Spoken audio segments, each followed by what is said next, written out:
amal lama tahee jira eega jalqabnee duraan akkuma wal beeynuun Dr. Obsaa Farhaan Joottee Kamaal Ahmayyoonis taanee jalqabne. Farhaan ammee jaamaa jiraataa Minisootaadha. Yaada inni san hospitaala ijaaruun kun yeroo fuudha.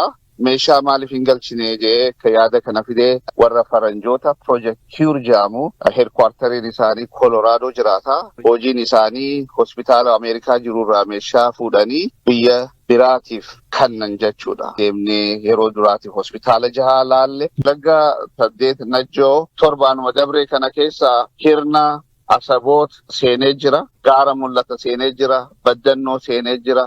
Dadar seenee jira, Haramayaa seenee jira, Kombolcha seenee jira, Hiwatfaana seenee jira, Jimma keessa immoo magaalaa lama seenee jira, Arsii keessa Suudee torbaanuma lama dura seenee jira. Kanneen hedduudha. Meeshaalee kana gabbaanee ala ni binna yoo jenne toora doolaara miliyoona 10 oltu ta'a. Kan ammoo qabatamaa wanni beeynuuf tokko bakka lamaan beeyna. Tokko warri meeshaa nu kanneen kun IRSif mootummaadhaaf gabaasa hoggaa kannu listisanirra. Lammaffaa ammoo konteenarri Ameerikaa ka'ee ilaa biyya dhaqu inshuraansii irraa bitan. Inshuraansii sanirraa ni jira. Ilaafuu namni hundinuu ni jiraataan duutiin oolamtu leegasii dhiisnee maal deemna kajuudhaan gama fayyaatiin maaliif waa tokkoon goonee kajuudha. Katti aanummaa akkuma isin jee bishaanii fi barnoota irrattis xiyyeeffannee jira.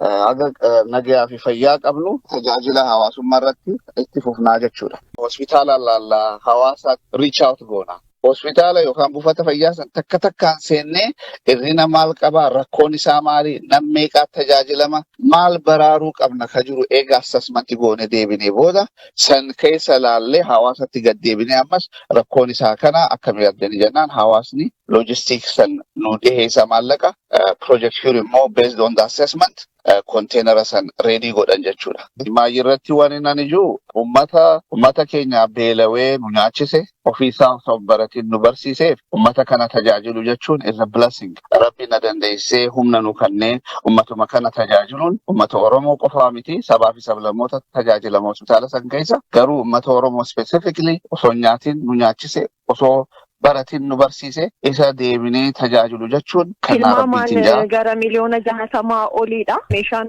nu arjoomame meeshaa kanarrattis deeggarsa kanarrattis kan hirmaatan dhaabbattoota garagaraa fi Oromiyaa Diaspora Community'dha.